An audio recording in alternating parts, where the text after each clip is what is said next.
ॐ सहनाववतु सहनौ भुनक्तु सह वीर्यङ्करवावहै तेजस्विनावधीतमस्तु मा विद्विषावहै। ॐ शान्ति शान्ति शान्तिः। हरिः ॐ श्री गुरुभ्यो नमः। हरिः ॐ। ॐ सदाशिवसमारम्भां शङ्कराचार्यमध्यमाम् अस्मदाचार्यपर्यन्तां वन्दे गुरुपरम्परां वन्दे गुरुपरम्परां। મનુષ્ય જીવનનું લક્ષ્ય છે સુખની પ્રાપ્તિ અને દુઃખની નિવૃત્તિ. દુઃખની કાયમને માટે નિવૃત્તિ અને સુખની હંમેશને માટે પ્રાપ્તિ એ મનુષ્ય જીવનનું ધ્યેય છે. આ ધ્યેયને પ્રાપ્ત કરવા માટે આબાલ વૃદ્ધ દરેક મનુષ્ય દરેક ક્ષેત્રમાં પોતાની મતિ અને રુચિ અનુસાર પ્રયત્નશીલ છે.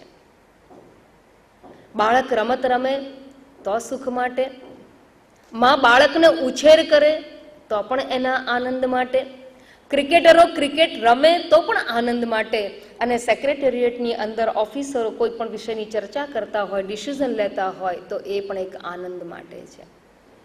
કોઈ એમ કહેશે કે અમે નોકરી કરીએ છીએ આનંદ માટે નહીં, બિલકુલ નથી ગમતું, જવું પડે છે તો જઈએ છીએ. પણ એ જવો છો શા માટે? ધન પ્રાપ્તિ માટે. ધન શા માટે? સુખ પ્રાપ્તિ માટે. એટલે અલ્ટિમેટલી કોઈ પણ પ્રવૃત્તિનો અલ્ટિમેટ હેતુ જે છે એ સુખની પ્રાપ્તિ. આમ થાય કે ઘરમાં બધું કંઈ કરવાનું ગમે નહીં, પણ સાસુનું ના કરીએ તો કચકચ થાય એટલે આપણે કરીએ. શેના માટે? કચકચ ના થાય એટલે દુઃખની નિવૃત્તિ, એટલે કે સુખની પ્રાપ્તિ. આમ કોઈ પણ પ્રવૃત્તિ, ગમતી કે ના ગમતી પ્રવૃત્તિ, દરેક મનુષ્ય, સ્ત્રી પુરુષ, બાળકો, વેપારીઓ હોય કે કોઈ પણ ક્ષેત્રના હોય, એ બધા પોતાના સુખ માટે પ્રવૃત્તિશીલ છે. અને એક વિચિત્રતા તો એવી છે કે આપણે ખૂબ બુદ્ધિપૂર્વક, ચીવટપૂર્વક આપણી પ્રવૃત્તિને વળગીને રહીએ છીએ, અને જે મૂળભૂત હેતુ છે એ પ્રાપ્ત થાય છે ખરો? થયો છે ખરો? બધું કરવા છતાં ધન મળી જાય પ્રયત્નથી, સુખ મળ્યું છે ખરું? પ્રશ્નાર્થ છે. પ્રયત્નથી પ્રતિષ્ઠા પ્રાપ્ત થઈ જાય, સુખ મળે છે? પ્રશ્નાર્થ છે.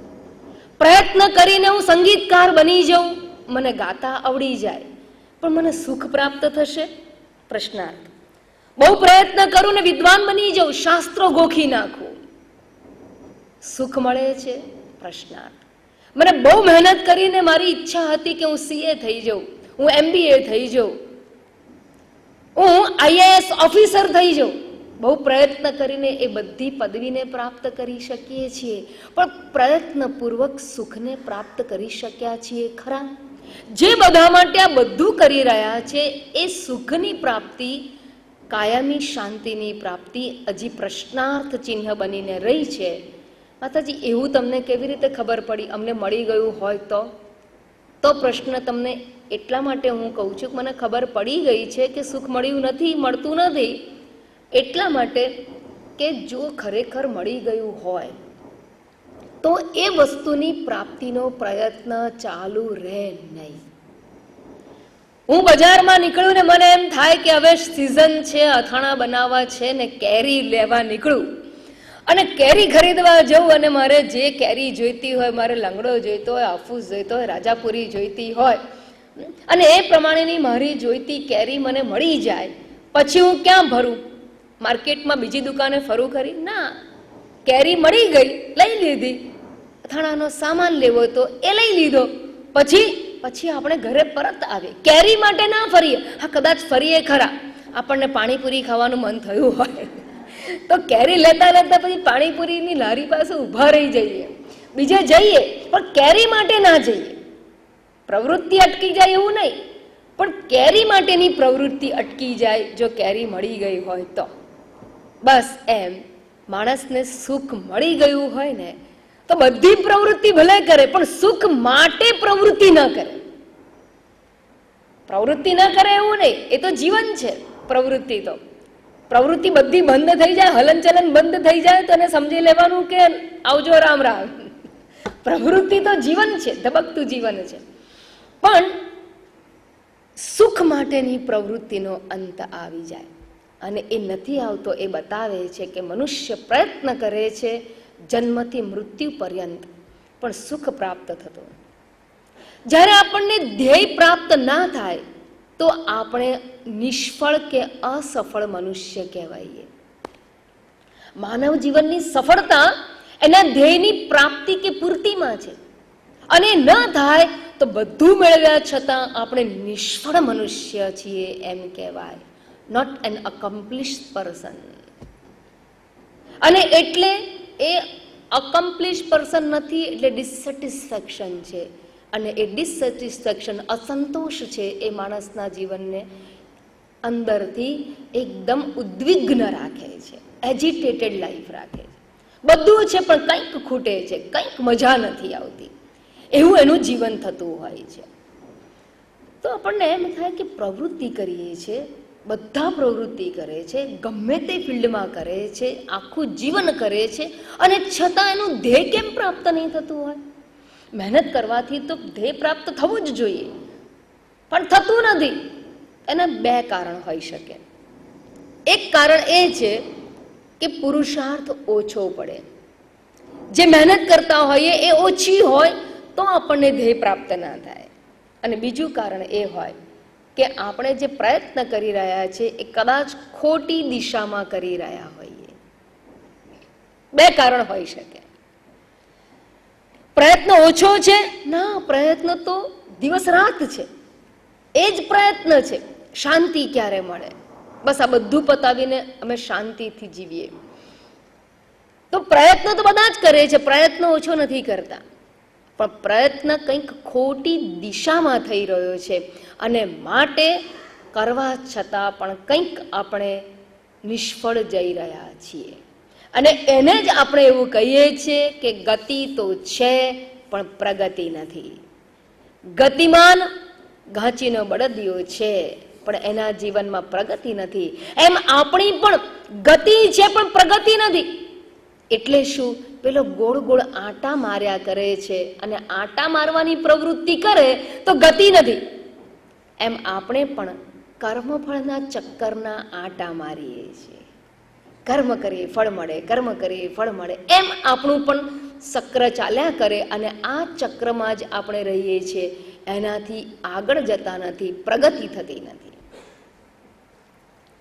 એના માટે શું કરવું જોઈએ?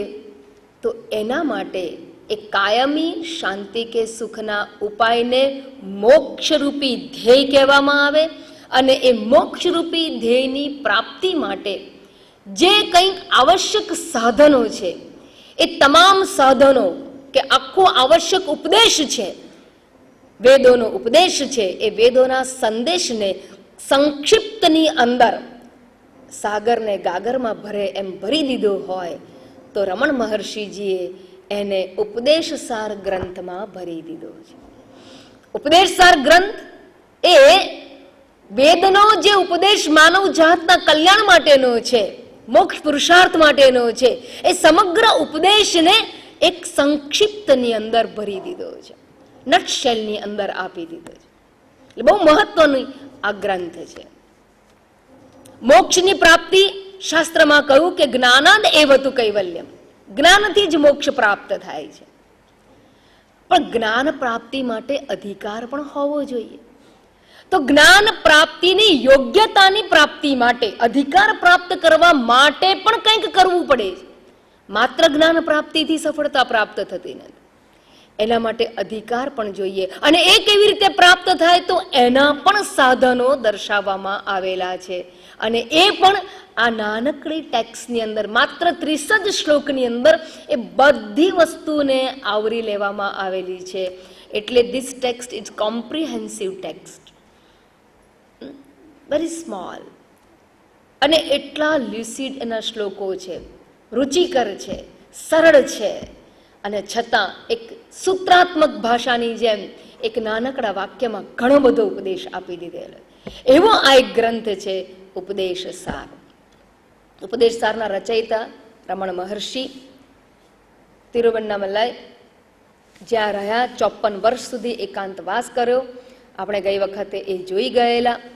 અને એમણે આ રચના શા માટે કરી એની પૂર્વ ભૂમિકા પણ આપણે જોઈ હતી કે એમના ડિવોટી, ખાસ ડિવોટી, અને રમણ મહર્ષિને ભગવાન શિવના અવતાર એમના ભક્તો માને છે. તો એમાંના એક ડિવોટી મુરગનાર કવિ, તમિળ ભાષાના કવિ છે, અને એ કંઈક શિવજીની લીલાનું વર્ણન કરી રહ્યા હતા તમિલ ભાષામાં, એની રચના કરતા હતા. અને એ રચનાની અંદર એક પ્રસંગ આવ્યો, અને એ પ્રસંગમાં શિવજી ઋષિઓને ઉપદેશ આપે છે. ભગવાન શિવ સાક્ષાત નાટ્યાત્મક ઢંગે આવીને આ કર્મ કરનારા ઋષિઓ ઉપર અનુગ્રહ કરીને ઉપદેશ આપી રહ્યા છે. કારણ કે એ ઋષિઓની કંઈક ભ્રાંતિ હતી. એ ઋષિઓ વૈદિક જીવન જીવતા હતા, વેદમય જીવન જીવતા હતા, અને છતાં કંઈક ગેરમાર્ગે દોરાયેલા હતા, જેવા આપણે દોરાયેલા છે. આપણે એવું માનીએ છીએ કે કાળા માથાનો માનવી શું ના કરી શકે, એ ધારે તો બધું જ કરી શકે, આકાશના તારા તોડી લાવી શકે. એ બધું ખરું, પણ મેં કહું એમ કાળા માથાનો માનવી કોઈ પણ પ્રયત્ન કરે છે પણ એને સુખ મળતું નથી. તારા તો મળી જાય, તારા પાસે કદાચ પહોંચી પણ જાય અને તારાને મારા કરી નાખે, એ કરી શકે, પણ એને સુખની પ્રાપ્તિ છે એ એના માટે લગભગ અસંભવ છે. અને પેલા ઋષિઓ પણ એવું માનતા હતા કે કર્મ કરવાથી બધું જ મળી જાય, કર્મ એ જ જીવનમાં શ્રેષ્ઠ છે. નહીં સુપ્તસ્ય સિંહસ્ય પ્રવિશંતિ મુખે મૃગાહ. આ સુભાષિતો તો એના જીભના ટેરવે હોય. ઉદ્યમે નહીં સિદ્ધ્યંતિ કાર્યાણી. ઉદ્યમ કરો, પ્રયત્ન કરો, કર્મ કરો, કર્મથી બધું મળી જાય છે. તો આવી એક વિચારધારાથી જીવતા હતા. અને આ કર્મ કરવાનું પાછું એ માત્ર કઈ ભૌતિક કર્મ કરતા હતા એવું નહીં, એ વૈદિક કર્મ કરતા હતા. રિચ્યુઅલ્સ જે વિધિ વિધાન કહ્યા છે શાસ્ત્રમાં એ પ્રમાણેનું જીવન જીવતા હતા. બીજું શું કહેતા હતા, હવે થોડુંક વિચાર કરી લઈએ કે આ ઉપદેશ જે લોકોને ઉદ્દેશીને અપાયો છે એની મનોદશા કેવી છે, એ લોકો કઈ જગ્યાએ બેઠા છે, કેવી સમજ સાથેના એ શ્રોતાઓ હતા કે જે આ ઉપદેશનું ગ્રહણ કરી રહ્યા છે. તો એની મેન્ટાલિટી સમજવા માટે એ ઋષિઓને કર્મઠ ઋષિઓ કહેવાય, શાસ્ત્રની ભાષામાં એને પૂર્વમીમાંસકો કહેવાય.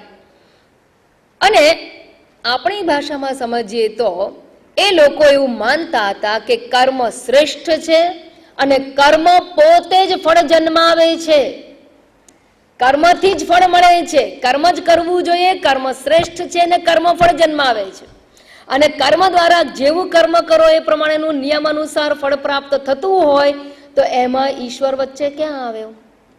એટલે એ લોકો ઈશ્વરને સ્વીકારતા, વૈદિક છે પણ ઈશ્વરને સ્વીકારતા નથી, નિરીશ્વરવાદી વૈદિકો છે. અર્થાત તમે અત્યારે પણ ઘણા માણસો એવા જોતા હશો, અત્યારે પણ આ પરંપરા છે. એ શું કહે છે કે દાખલા તરીકે તમારે હોટ વોટર જોઈએ છે, શું કરવાનું?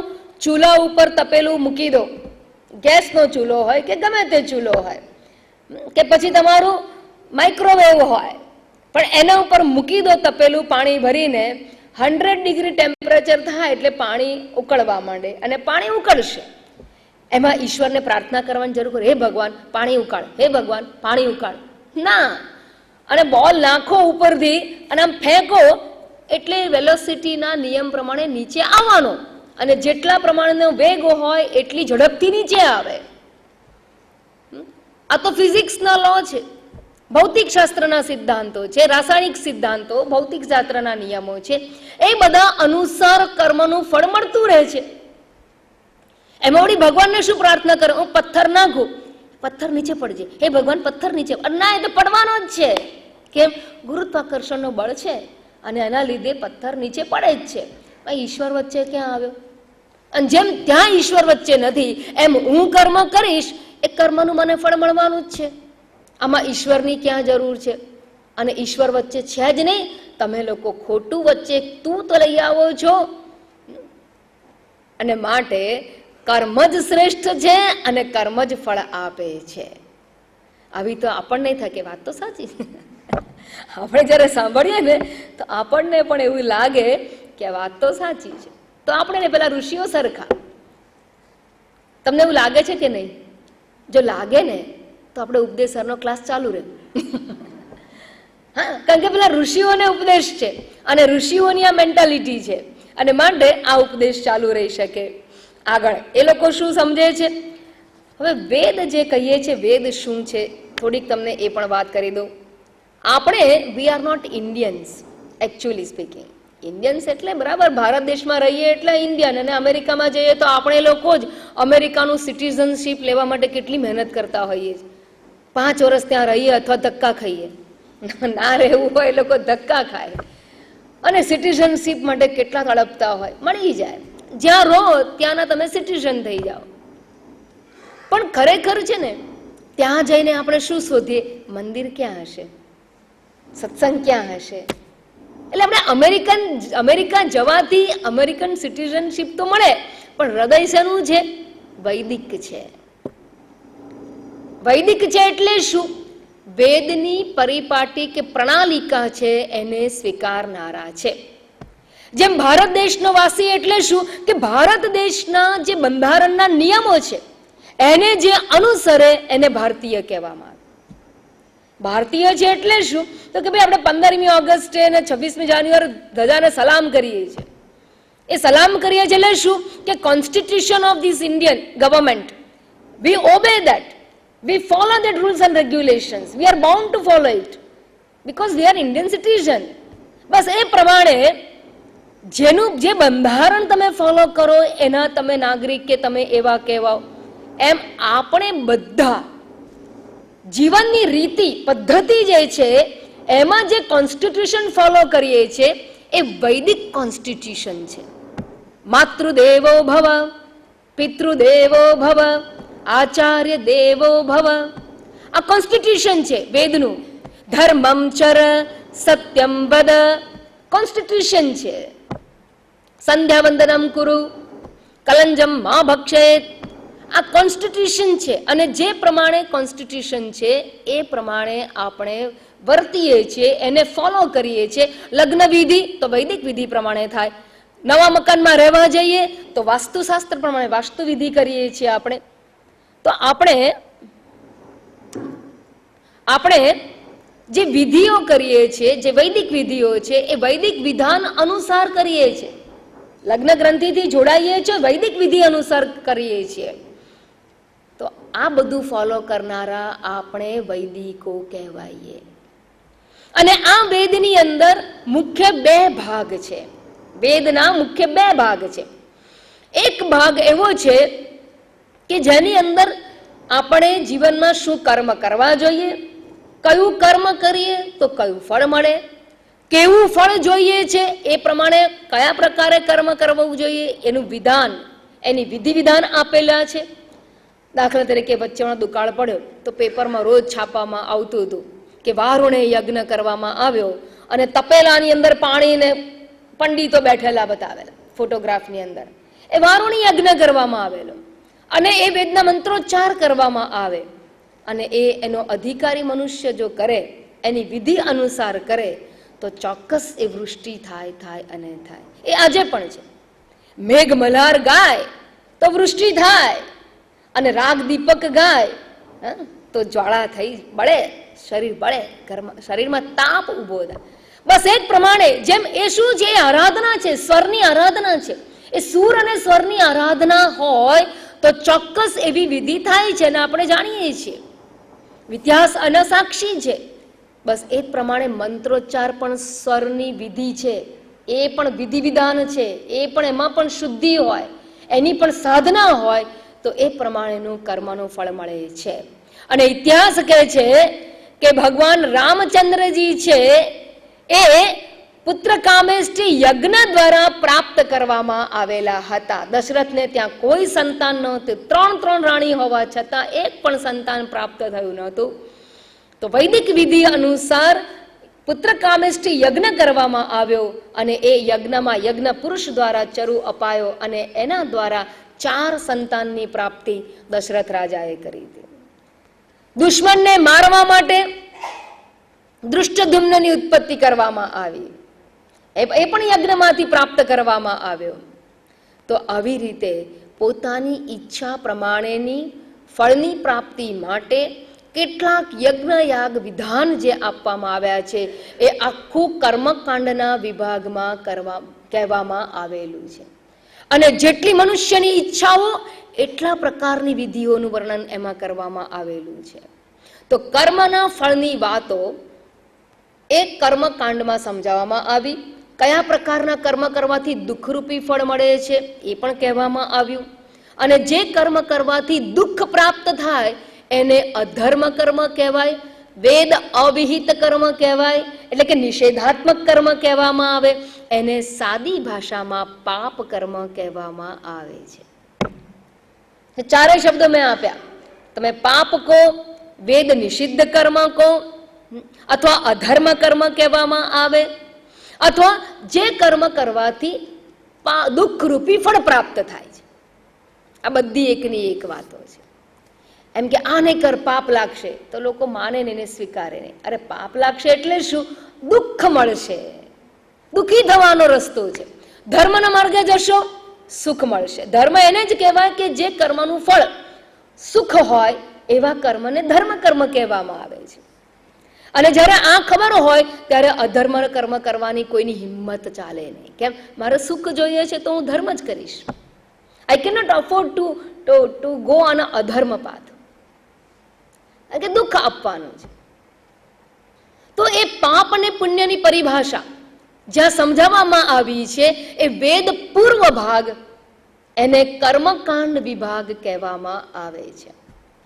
અને વેદ ઉત્તર ભાગ એટલે વેદનો એક બીજો ભાગ છે, જેની અંદર એક મનુષ્ય સમાજમાં એવા છે કે એને કોઈ પ્રકારનું ફળ જોઈતું નથી. નથી એને પુત્રની પ્રાપ્તિ કરવી, નથી એને સ્વર્ગમાં જવું, નથી એને કોઈ લોકેશણા, નથી એને પુત્રેશણા, નથી એને વિત્તેશણા. આ જગતમાંથી કોઈ વસ્તુની પ્રાપ્તિ કરવાની ઈચ્છા નથી. બસ ઉપરામ થઈ ગયેલો માણસ છે, ધરાયેલો માણસ છે, કર્મના ફળના ચક્રમાંથી ધરાયેલો છે. बहुत कर लिया, बहुत पा लिया, बहुत देख लिया, बहुत भोग लिया, सब कर लिया, सब धर चुका, सब कर चुका. એવું જ્યારે માણસ હોય એ માણસને થાય કે મારે કશું જોઈતું નથી તો મારે શું કરવાનું? તો જીવનમાં જે ખાલીપો છે એની નિવૃત્તિ માટે કર્મફળના ચક્રમાં ઉપરામ થયેલો માણસ છે એને શાસ્ત્ર એક બીજા પ્રકારનો ઉપદેશ આપે છે. એને કહે છે કે જીવનની સંપૂર્ણતા, પૂર્ણતા, સફળતા એ માત્ર જ્ઞાનથી પ્રાપ્ત થાય છે, કર્મથી કદાપી પ્રાપ્ત થતી નથી. અને એ જે જ્ઞાન છે કે જેના દ્વારા જીવનની પૂર્ણતા પ્રાપ્ત થાય છે, જીવનનો સંતોષ પ્રાપ્ત થાય છે, કૃતાર્થતા પ્રાપ્ત થાય છે, કૃતકૃત્ય થઈ જવાય છે, એવો જે ઉપદેશ, જ્ઞાનનો ઉપદેશ અપાયો, ઈશ્વરના જ્ઞાનનો ઉપદેશ કે આત્મજ્ઞાનનો ઉપદેશ જેની અંદર અપાયો, એ વેદનો અંત ભાગ હોવાથી એને વેદાંત કહેવાય, અથવા વેદ ઉત્તર ભાગ કહેવાય, અથવા એને જ્ઞાન કાંડ કહેવામાં આવે છે. તો પહેલો જે ભાગ છે એ માણસને વેદ ઉત્તર ભાગ માટે અધિકારી બનાવે છે. કર્મકાંડનો જે ભાગ છે એ જ્ઞાન પ્રાપ્તિની યોગ્યતા આપણને અપાવે છે. ધર્મના માર્ગે આપણું જીવન લઈ જઈએ તો ધર્માનુચરણ કરવાથી જ્ઞાન પ્રાપ્તિની યોગ્યતા પ્રાપ્ત, અધિકારીત્વ પ્રાપ્ત થાય છે. અને એ પ્રાપ્ત થઈ જાય તો જ્ઞાન પ્રાપ્તિનું જે સાક્ષાત સાધન છે, જ્ઞાન, આત્મજ્ઞાન એ સાક્ષાત સાધન છે મોક્ષ પ્રાપ્તિનો, એનો ઉપદેશ વેદ ઉત્તર ભાગમાં આપેલો છે. તો કર્મકાંડ જે છે એ પારંપર્યાએ મોક્ષ માર્ગે લઈ જાય છે. ધર્મનો ઉપદેશ આપીને ચિત્ત શુદ્ધિ દ્વારા મોક્ષ માટેનો અધિકારી બનાવે છે. એટલે પારંપર્યાએ એને સેકન્ડરી મીન્સ ઓફ નોલેજ કહેવાય કે secondary means of our goal. પણ મુખ્ય જે છે એ સાક્ષાત જ્ઞાનથી સાક્ષાત મોક્ષ થાય છે એટલે એને મુખ્ય સાધન કહેવામાં આવે. પણ એવું છે કે સેકન્ડરી કહીએ એટલે એ ગૌણ એટલે એને પ્રાધાન્ય નહીં આપીને આપણે બાજુ પર મૂકીને સીધું જ્ઞાન માર્ગે જઈએ તો એ સંભવ પણ નથી. આમાં એની ઉત્કૃષ્ટતા અને નિકૃષ્ટતાની વાત નથી, એના ક્રમની વાત છે. ક્રમની દ્રષ્ટિએ જ્ઞાન એ સાક્ષાત હોવાથી મુખ્ય કહું અને કર્મ જે છે એ પારંપર્યાએ સાધન બને છે. કર્મકાંડની અંદર જે વાત કરવામાં આવી, જે આપણને જ્ઞાન યોગ્યતા અપાવે છે એ સેકન્ડરી છે. એટલે કયા પ્રકારનું છે એનું દ્રષ્ટાંત તમને આપો. એકવાર આવી રીતે અમારું જીવન તો કેવું છે કે આજે અહીંયા કાલે ત્યાં રોલિંગ સ્ટોન ગેધર્સનો મોસ જેવું ચાલ્યા કરતો. એકવાર અમે સ્વામીજી સાથે એક જગ્યાએ ગયા. સવારના વહેલા ઉઠવાની ટેવ, 4 વાગે ઉઠવાનું. અને ઘરમાં લોકો કેટલા વાગે ઉઠતા હોય? સન્ડે હોય તો, સન્ડે ના હોય તો 8 વાગે, અને સન્ડે હોય તો સૂર્યનારાયણ ભગવાન અકળાવે ત્યારે ઉઠવાનું મન થાય. હા, ઘણા લોકોને મન તો નવાઈ લાગે, આટલું બધું વહેલું, એમ કે પ્રવચન 7 વાગે, આટલું વહેલું પ્રવચન. તો એવું એટલે અમને એમ ખબર હતી કે ભાઈ બહુ 4 વાગે તો બહુ કહેવાય. એ તો વૈદિક કાળના ઋષિઓ ઉઠતા હતા, એટલે અત્યારે તો બહુ વહેલું કહેવાય. અને 12 તો સામાન્ય વાગે છે આપણા, એટલે બહુ સ્વાભાવિક છે કે સવારે 4 તો બહુ અઘરું પણ છે, સ્વાભાવિક પણ છે. એટલે અમે એમને કહીએ કે તમે ના ઉઠતા, અમે સવારના પરમાં ચા પોતાની જાતે બનાવી લઈશું. સ્વામીજીને પણ હંમેશા નિયમ કે જાતે ચા બનાવી લે, એટલે ઘરના લોકોને ઉઠાડવાના નહીં, ડિસ્ટર્બ નહીં કરવા. સવારના પરમાં હું ચા બનાવવા ગઈ 4 વાગે ઉઠીને. મને કહ્યું રાત્રે અમે જોઈ લઈએ કે ભાઈ વસ્તુ ક્યાં છે. નવા ઘરે જઈએ એટલે ક્યાં કપરકાબી, ક્યાં છે તપેલી, ક્યાં છે સાણસી, ક્યાં છે. તો રાત્રે બધું જોઈ લીધું. સ્વામીજીએ પૂછ્યું કે જોઈ લીધું? હા, બધું જોઈ લીધું.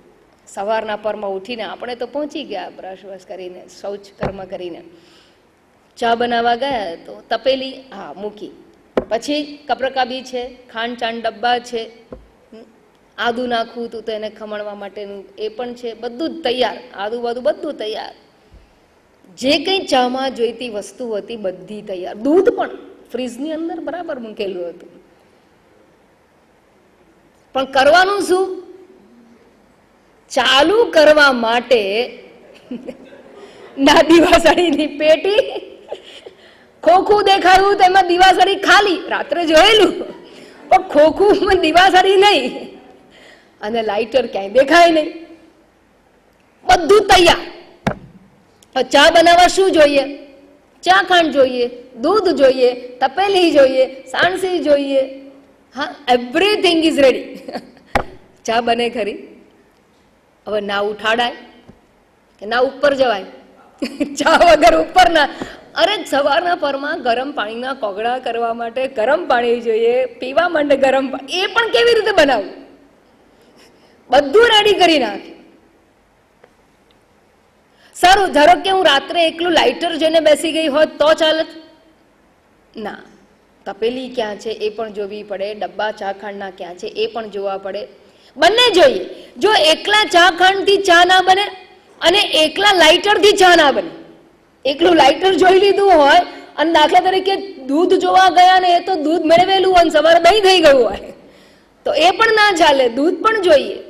તો દૂધ વગેરે પણ છે, પણ અગ્નિ વગર, ગરમી વગર ચા બની શકે નહીં.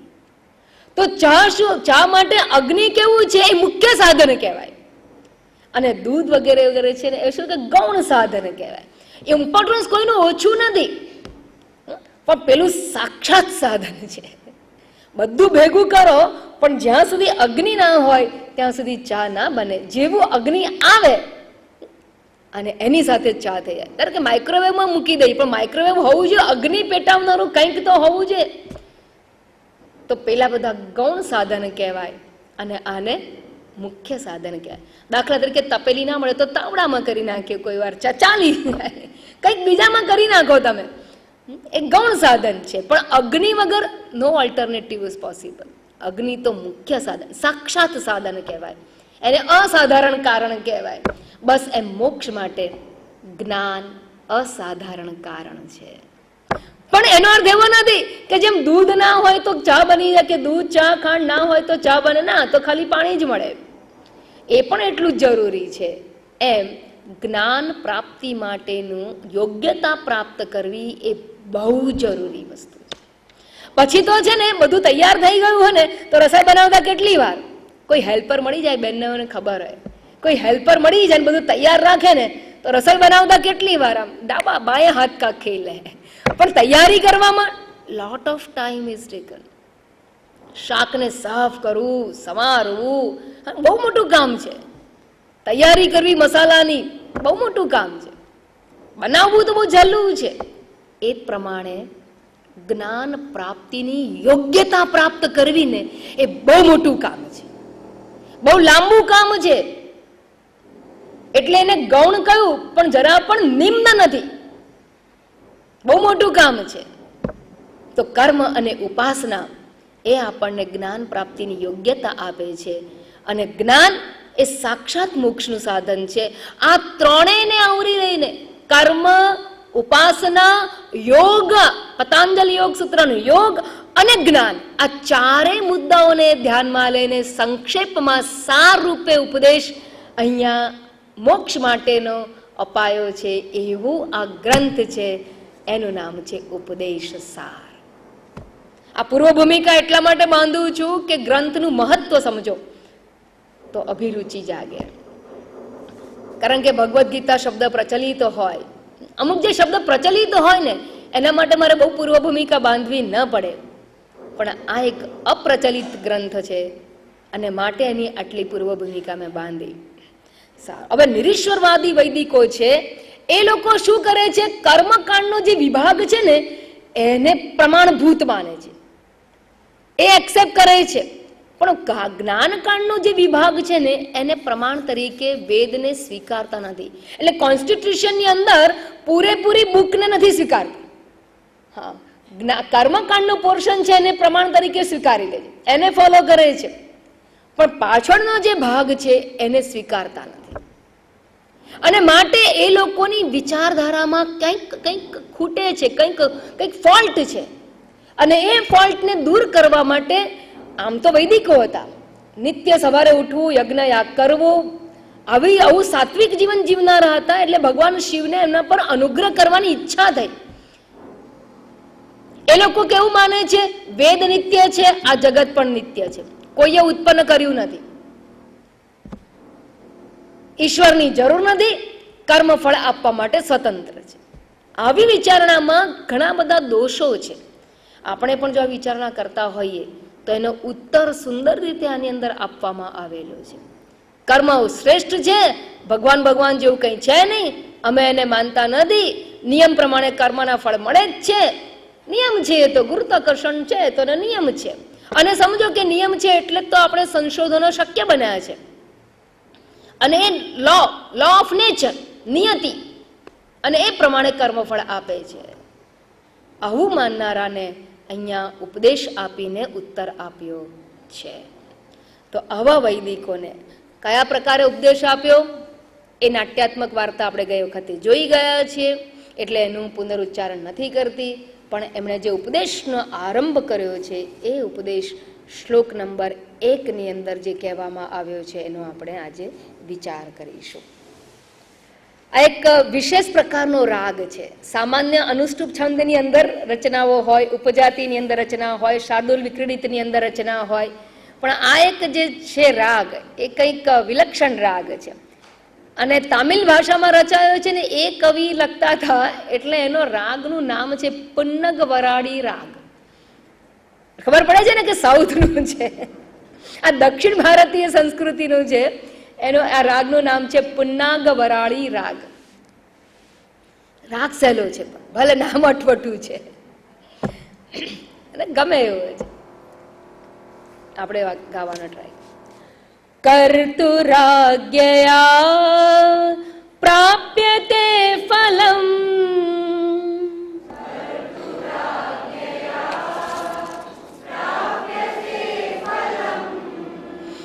કર્તુરાજ્ઞયા પ્રાપ્યતે ફલમ.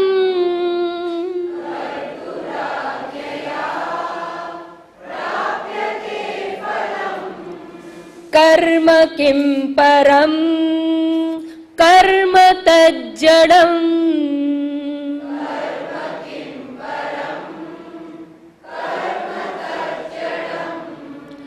કર્મ કિમ પરમ કર્મ તજ્જડમ.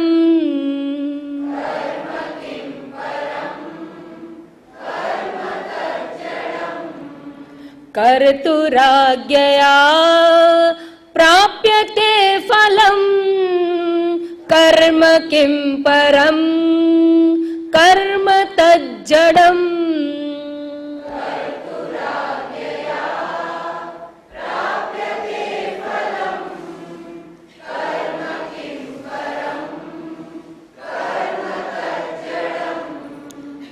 કેટલો નાનો શ્લોક છે, આખો શ્લોક પૂરો. અમે કોઈને પેલા પ્રસ્થાંતરે બોલવામાં કહીએ ને તો આવા શ્લોકો બોલે, કેમ બહુ ઓછા શબ્દ અંદર આવે છે. 5 અક્ષરોનું એક ચરણ છે. કર્તુ આજ્ઞયા પ્રાપ્યતે ફલમ કર્મ કિમ પરમ કર્મ તજ્જડમ. 4 વાક્યોનું 5 અક્ષરના બનેલા એક વાક્યો, એવા 4 વાક્યોનો શ્લોક છે. એકદમ સિમ્પલ. પહેલા ભાષાંતર જોઈ લે. કર્તુહુ આજ્ઞયા પ્રાપ્યતે ફલમ. કર્તુહુ એટલે કર્તાના, કર્તાની ષષ્ઠી વિભક્તિ. કર્તુહુ આજ્ઞયા કર્તાની આજ્ઞાથી. પ્રાપ્યતે ફલમ ફલમ પ્રાપ્યતે ફળ પ્રાપ્ત થાય છે. કર્તુહુ આજ્ઞયા ફલમ પ્રાપ્યતે ફળ પ્રાપ્ત થાય છે. કર્મ કિમ પરમ, શું કર્મ ઉત્કૃષ્ટ છે? પરમ એટલે ઉત્કૃષ્ટ નહીં, આપણે લખીએ પરમ પૂજ્ય. પરમ એટલે કોઈ ઉત્કૃષ્ટ હોય એને માટે પરમ શબ્દ વપરાય. શ્રેષ્ઠ, ઉત્કૃષ્ટ. કર્મ કિમ, કિમ એટલે શું? શું કર્મ શ્રેષ્ઠ છે? પ્રશ્નાર્થ ચિહ્ન છે. કર્મ કિમ પરમ, પછી ઉત્તર આપે છે કર્મ તજ્જડમ. કર્મ કેવું છે? જડ. જડ છે. જડ શ્રેષ્ઠ કહેવાય કે ચેતન શ્રેષ્ઠ કહેવાય? હા, એ તો હાથી હોય ને તો મરેલો 1.25 લાખનો. બાકી તો માણસ જીવતો હોય તો 1.25 લાખનો કહેવાય. મરેલા માણસનું ડેડ બોડી પડ્યું હોય એ શ્રેષ્ઠ કહેવાય? ના. પણ જીવતો હોય તો એની કિંમત છે. એ તો ખાલી હાથી માટે એવું કહેવાય કે મરેલો શ્રેષ્ઠ છે. એમ કર્મ તો જડ છે. જડ વસ્તુ કઈ શ્રેષ્ઠ કહી શકાય ખરી? જડની મહાનતા નથી, ચેતનની મહાનતા છે, એવું કંઈક કહેવા માંગે છે. હવે પૂર્વ મીમાંસકો જે છે એની માન્યતા કેવી છે? તો એ લોકો એમ કે છે પહેલું કે આ જગત જે છે એ નિત્ય છે. નિત્ય છે એનો અર્થ શું? કાયમથી છે. એને કોઈ બનાવ્યું નથી, એ તો છે જ. જગત નિત્ય છે અને વેદ એ પણ નિત્ય છે. આપણું કોન્સ્ટિટ્યુશન એ પણ નિત્ય છે, ઉત્પન્ન થયું નથી. પણ તમે તૈતરીય ઉપનિષદ ઉઠાવીને જુઓ, આ કર્મકાંડીઓ એટલે મોટા ભાગના લોકો વિચારે છે કે જગત તો હૈ ही है, સદીઓ સે ऐसा ही है. એ વિચારતા પણ નથી કે આ જગત ક્યાંથી આવ્યું. જગત ક્યાંથી આવ્યું એ લોકો વિચારે કે જેવું માને છે કે જગત આવ્યું છે. ક્યારે આવ્યું ને ક્યાંથી આવ્યું એ વિચાર કરનારા એવું સમજે છે કે પહેલા નહોતું. તો આ જે કર્મઠ ઋષિઓ હતા એવું માનતા હતા કે જગત તો છે જ છે, આવેલું નથી. પણ શાસ્ત્ર એમ કહે છે, તૈતરીય ઉપનિષદ એમ કહે છે, યતો વા ઇમાની ભૂતાની જાયન્તે. બરાબર? જેમાંથી આ જગત ઉત્પન્ન થયું છે. જાયન્તે એટલે ઉત્પન્ન થયેલું છે, જગત ઉત્પન્ન થયું છે. એટલું જ નહીં, છાંદોગ્ય ઉપનિષદ જુઓ, એમાં એવું કહ્યું છે, સદૈવ સૌમ્ય ઇદમ અગ્ર આસિત એકમેવા દ્વિતીયમ. ઇદમ અગ્રે, આ જગતની ઉત્પત્તિ પૂર્વે સત હતું. એનો અર્થ કે જગત ઉત્પન્ન થયું છે. આપણે વાત કરતા હોઈએ છીએ જીઓડી ગોડ, એનો અર્થ શું કરે છે? જી એટલે જનરેટર, ક્રિએટર, ઓ એટલે ઓપરેટર અને ડી એટલે ડિસ્ટ્રોયર. એનો અર્થ કે ડિસ્ટ્રોય થાય છે તો ઉત્પન્ન થયું હશે. ભગવદ્ ગીતામાં ભગવાને પણ કહ્યું, શું કહ્યું? વ્યક્ત મધ્યાની ભારત અવ્યક્ત નિધનાન્યવ તત્ર કા પરિદેવના અવ્યક્તાદિની ભૂતાની વ્યક્ત મધ્યાની ભારત. આ જગત પહેલા અવ્યક્ત હતું અને પછી વ્યક્ત થયું છે. અવ્યક્તાદિની ભૂતાની અર્થાત આ જગત ઉત્પન્ન થયેલું છે એવું ઉપનિષદમાં કહ્યું છે અને સાથે સાથે ગીતાકારે પણ કહેલું છે, ભગવાનની વાણીમાં પણ છે. અને અહીંયા રમણ મહર્ષિ એ જ સારને સમજાવતા પહેલા ઋષિઓને ઉપદેશ આપે છે કે ભાઈ તમે એવું માનો છો પણ કર્તાની આજ્ઞા, તમે જો એની ભાષા કેટલી શોર્ટ છે, સૂત્રાત્મક ભાષા. કર્તાની આજ્ઞાથી ફળ પ્રાપ્ત થાય છે એમ કહીને, કર્તા એટલે અહીંયા કોઈ કર્મના કર્તાની વાત નથી, જગત કર્તાની વાત છે. અર્થાત ઈશ્વર જગત કરતા છે એવું એમણે ઇનડાયરેક્ટલી જણાવી દીધું. જગત આવેલું, જગત હતું નહીં, આવેલું છે, ઉત્પન્ન થયેલું છે, ઉત્પન્ન થયેલું છે તો જ પ્રલય હોય. અને આપણું અત્યારે વિજ્ઞાન પણ એ જ કહે છે કે બિગ બેંગ થિયરી, એક ધડાકો થયો અને છૂટી પડી પૃથ્વી અને જગત ઉત્પન્ન થયું, યુનિવર્સ એક્ઝિસ્ટન્સમાં આવ્યું. બિગ બેંગ થિયરી અર્થાત ઉત્પન્ન થયેલું છે. લય અને ઉત્પત્તિ એ આ સંસારનો ક્રમ છે. જે પહેલા હોય એ અત્યારે પણ ચાલી રહ્યું છે. લય અને ઉત્પત્તિ, લય અને ઉત્પત્તિ. એમ ઉત્પત્તિ, સ્થિતિ અને લય કરનારું આ જગતનો ઉત્પત્તિ, સ્થિતિ અને લય કરનારા ઈશ્વર છે. તો કરતું હું આજ્ઞા કહી અને જગત કર્તાની વાત કરી છે. અર્થાત આ જગત ઉત્પન્ન થયેલું છે અને જગત ઉત્પત્તિ વખતે એ જ વખતે ઈશ્વરના નિશ્વાસ રૂપે, નિશ્વાસ રૂપે એટલે એવું કહેવાય છે કે ઈશ્વરના નિશ્વાસ રૂપે આ વેદ આવેલા છે. નિશ્વાસ એવું કહીને આપણી છે ને સાંકેતિક ભાષાઓ છે, પુરાણની ભાષાઓ, ભાગવતમાં પણ એવું કહ્યું, પુરાણની ભાષાઓ સાંકેતિક ભાષાઓ છે. એ શું કહેવા માંગે છે કે તમે બધા અત્યારે બેઠા છો, તમે અત્યારે શું કરો છો? શ્રવણ કરો છો, મને જુઓ છો, શ્રવણ કરો છો. આ શ્રવણ કરવા માટે તમારે તમારું ધ્યાન ખેંચવું પડે છે. કેમ? કારણ કે બીજો અવાજ પણ છે અને હું પણ એવો પ્રયત્ન કરું છું જરા મોટેથી બોલીને કે તમારું ધ્યાન મારી પાસે, બરાબર? એ સિવાય તમે બીજું કંઈ કરો છો અત્યારે? હા કે ના? તો કહો ના. હા, પણ તમે સતત શ્વાસ લો છો કે નહીં? શ્વાસ લીધા વગર તમે મારું વાક્ય શ્રવણ કરી શકો નહીં. તમે શ્વાસ લો છો અને શ્વાસોચ્છ્વાસની પ્રક્રિયા ચાલી રહી છે. You are not bothered, no, you are not aware. આપણને ખબર પણ નથી કે શ્વાસની ક્રિયા ચાલી રહી. વી આર નોટ અવેર, બરાબર? એનો અર્થ કે પ્રયત્ન વગર સહજ રીતે ચાલે છે. શ્વાસોશ્વાસની પ્રક્રિયા છે, ક્રિયા છે, ક્રિયા થાય છે પણ સહજ થાય છે, પરિશ્રમ વગર અનાયાસે સહજ રીતે થાય છે.